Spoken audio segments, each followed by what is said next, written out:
Ni ntimi kasa enkata Ghana so nyina nti ankura bia udi djuma bi na wonya mfaso no ewo ho kan se wode mfaso de ni bi be so aban asene na aboa eno akura gina yesre Ghana fo se E LEVY Ghana fo enti ase ma misre Kwawu South me ha de me manfo ye ready aye krado se sa E LEVY no ombeboa amana koyie dan se aban sika dwetire no se e ka se ya me gina ase mansin no ekra chipanyin no mi budget hihye a me ye no eso asika botin ase minya no minya enti bia na mawie afede so no kra na emu 50% kra mitimi enyeye ba ye ha de e boy ho modern at least your budget no se me pe million ba ko a aha nson na se aha nwotwe de na fo se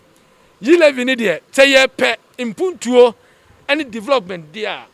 bisia bono adoson Ghana beyond aid esi agitu se ya nkasa no ye tumi eboa ye ho na yi ntuboa ejimesre me fama kasa fidie so masre Ghana fo se ye nyina no ye pe ni yie ye mpe ne seye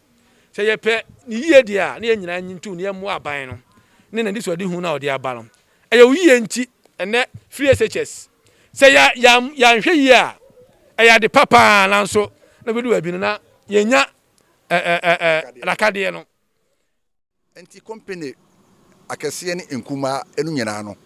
empanyifo se wusuro ade keto a na waye ayomonwonfo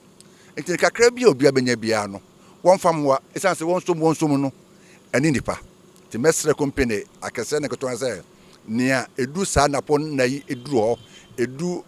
akuafo enna no a na obi abenya bia no ofa nkoso assembly no asene ema yie ento yie yadwuma no ewo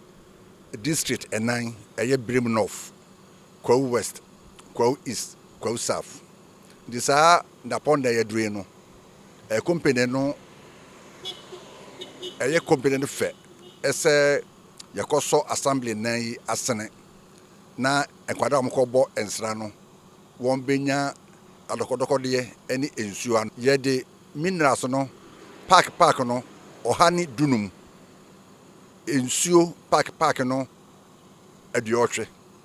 minerals no ohani dunum ba ko bia no ewo mu dunsia enti se